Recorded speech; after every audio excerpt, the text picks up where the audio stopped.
All right, so what I decided to do is I got some of the wiring done, and I just, I stopped doing the pedals and I decided to just do the ins and outs so I can just plug it in and make sure everything was kosher.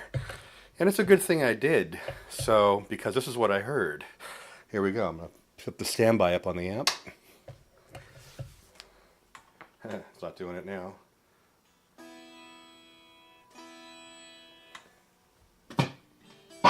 There we go.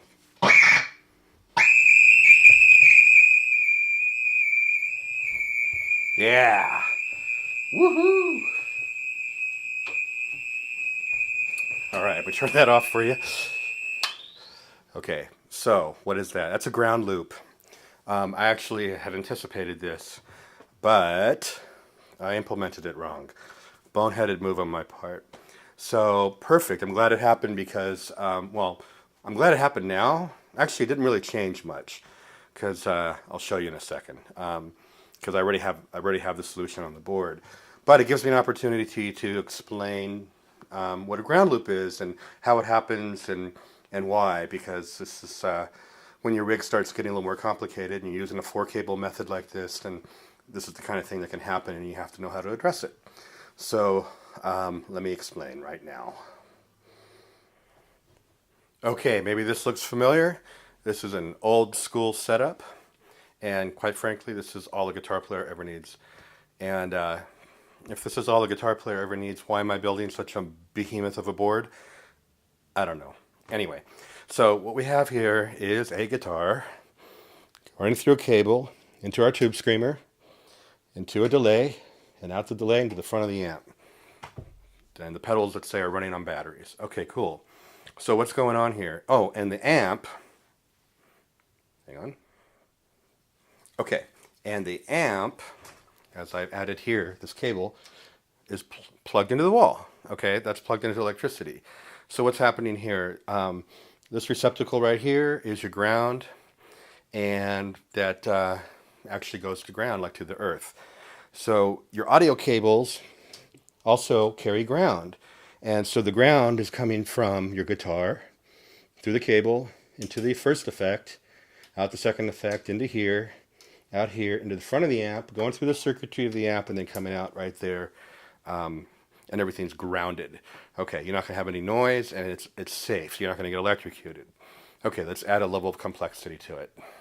Okay, so now we've added... Where's my pointer? Oh my god, how do I keep losing things? Okay, it was right where I left it. Okay, so now we decided we're done with batteries, okay?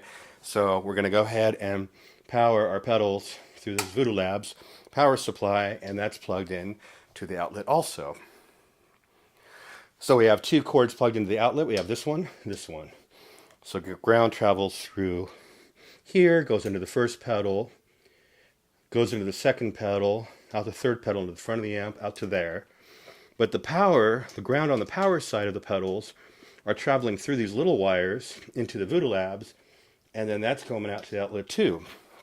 So now we've just created 2 paths to ground. Why isn't that a problem?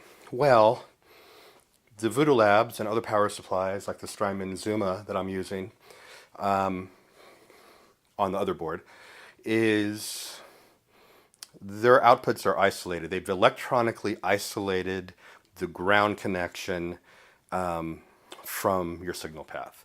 So the way they do it, it doesn't matter, because that's the magic. If you want to get into it, do the research. I'm just going to keep this on a player's perspective. So cool, we don't have to worry about it. They kind of have it covered for us. So I'll take that out of the equation now and just know that our power supply is not a problem. If you use, a good power supply. Okay, so I've added another amp. And what's going on here is the guitar is going into this pedal, and either we're using battery or power supply, because we're using a good power supply, so that's fine. This comes into this pedal. The output of this pedal goes into this amp, and it's got another output which goes into this amp. So we have 2 amps now, and they each have their own power connectors. Okay, cool. So where's our ground path? Our ground is traveling along with our audio, but we don't care about the audio part. We're just talking about ground. So ground travels along here, to this pedal, from this pedal to this pedal, and then it travels out to this amp, and out to that amp's electrical outlet. It also travels to this amp, and out this amp's electrical outlet. Okay, we got two paths to ground here. This one, up until here, it's one path, okay? But here it splits. It goes out here, and the signal goes out here at the same time. Why is that a problem? Well, when you have cables like that forming a ground loop, they have ground traveling this direction and this direction to the same source, which is our outlet. My understanding is it acts as an antenna. I could be wrong, but I think that's how that works, and it picks up a lot of noise, and that's that squeal that you heard in the amp before, although this wasn't the setup that was causing it. Actually, you probably wouldn't get a squeal. You might get a loud hum. And so the way people have done it in the past is take their second amp and they'll put a ground lift adapter there, basically effectively cutting off the ground connection. But that's not really safe. So there's other ways to handle that problem. And you can get little isolation transformers that go on the outlet right there. Or some pedals that split off into stereo will have a ground lift on one side, and it does it in a safer way. So you got to break that path. So there's only one. Even though the signal will travel in here, it's not going. The ground is not going to go all the way to Earth. We already have ground traveling this way. We only need ground finding one single. You know, if you think of it as walking through a map, there's only one way to get there, and you don't want to have other roads that go to the same place. So this is your wet-dry setup. Let's go on.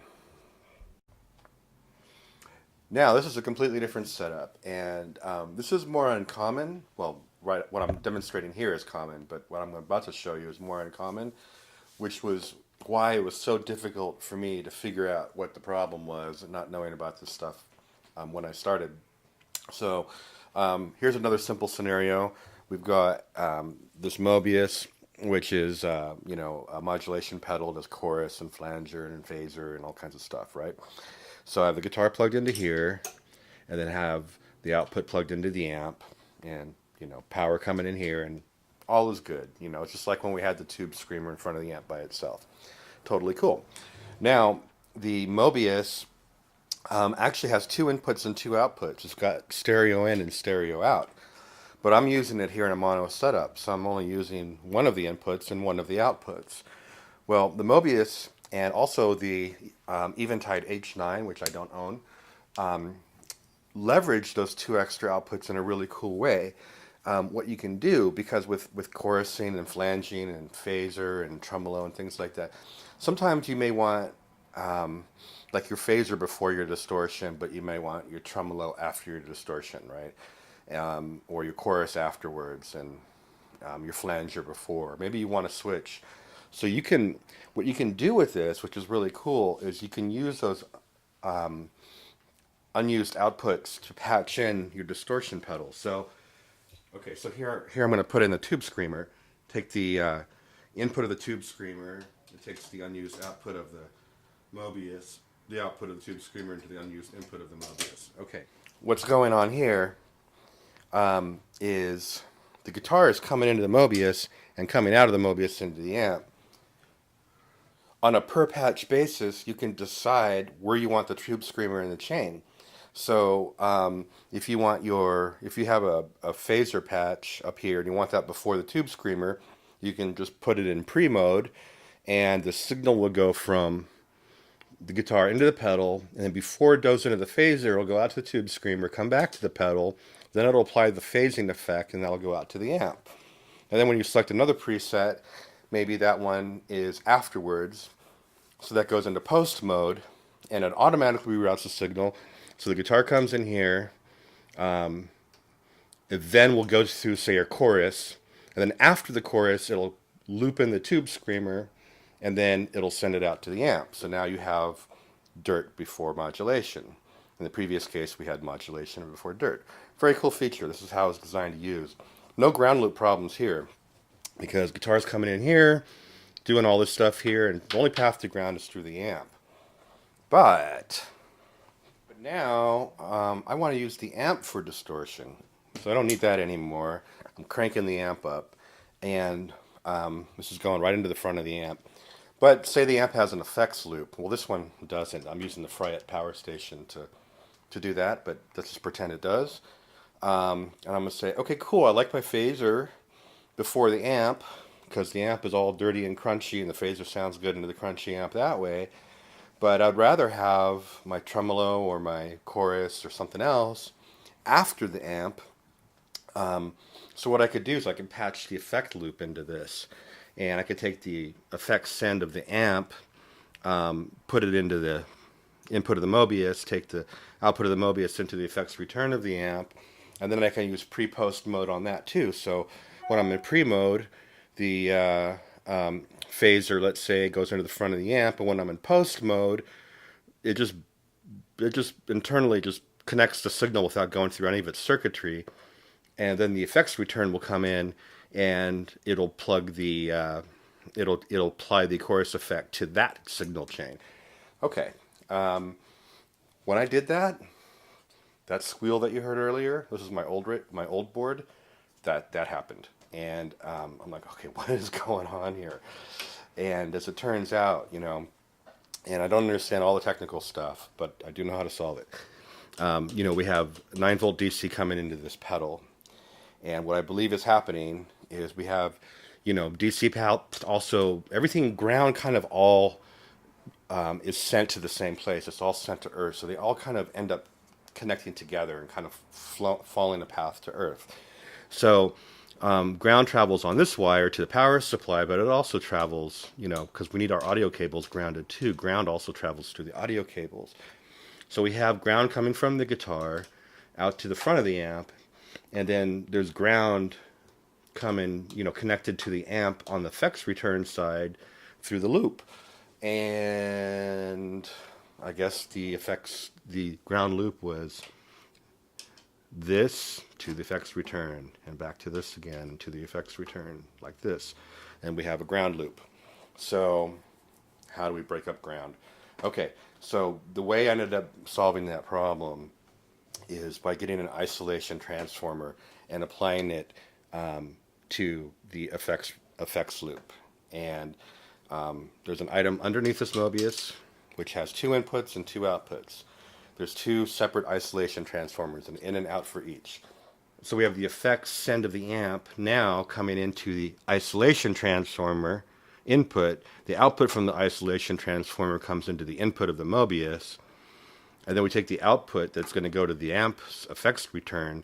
Instead of patching it directly into the effects return, we patch it into the other isolation transformer's input, and then take the output from that one into the amp. So we have this going to the back of the amp now, right? So we have the amp sending a signal into the Mobius, and the Mobius sending a signal back to the effects return of the amp. And what we're doing is we're taking our isolation transformer and we're putting it right here.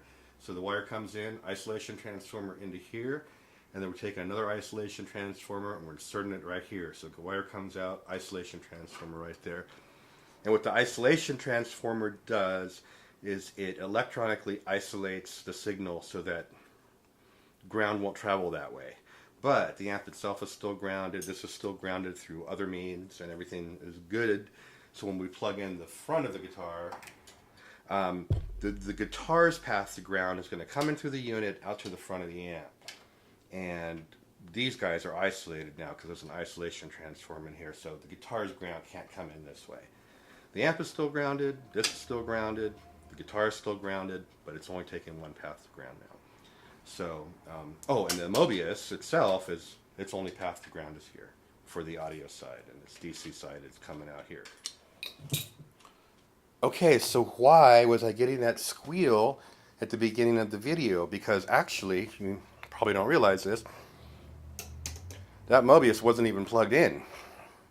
I was just running into the pedalboard, into the PVC, and then I had, I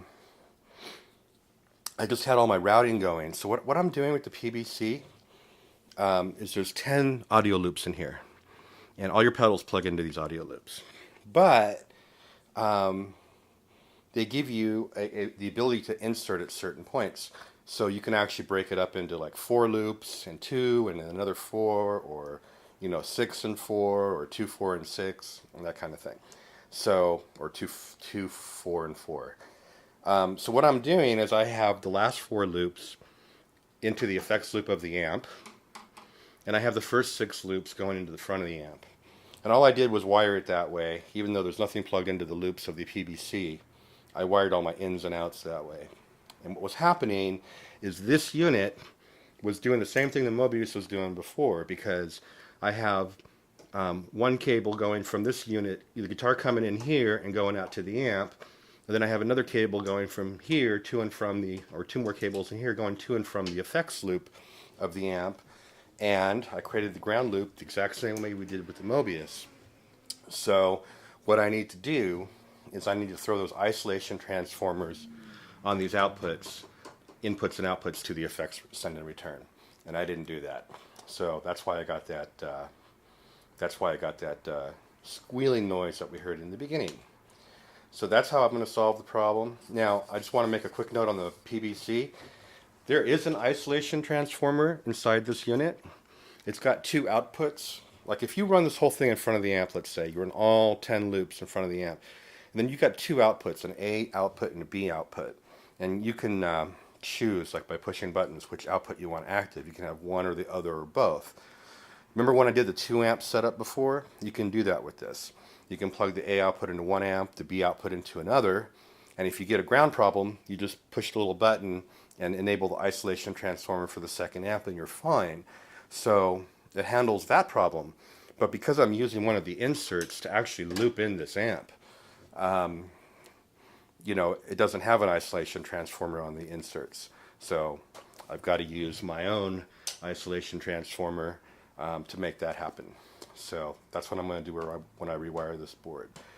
So in summary, when you've got an effects loop situation and you have something that's running in front of the amp and in the effects loop at the same time, even though the cables are patched differently, this unit, you know, is powered up and there's power, DC ground, going to both those areas. You're probably going to have a problem like that. And if you see that squeal, that's exactly how you have to solve it. You have to break one of those paths to ground using isolation transformers. And the EBTech hum eliminator is the one that I'm using. Radial makes some. Their other company, Bones or whatever it is, also makes pedals that have like isolation transformers in them. And yeah, this information was not out there. I had to really dig and figure it out. There's tons of info about having 2 amps and getting a ground loop between the 2 amps, you know, and an isolation transformer solves that problem too. So whenever you get squeals like that and you have a complicated cable setup, the first thing you got to do is trace your path to ground and say, am I getting more? Start with your instrument and just follow the cable in and say, is there more than one path to ground here? And if there is, there's your problem. You want to have your instrument grounded for sure. You don't want to break the ground from your instrument. If you do, you're probably going to get a lot of hum and buzz on your guitar. But it's also a safety thing. So you want to have the guitar grounded, but you take the second path and you block that out with an isolation transformer. Okay, cool. So that's that. Now I'm off to kind of rewire.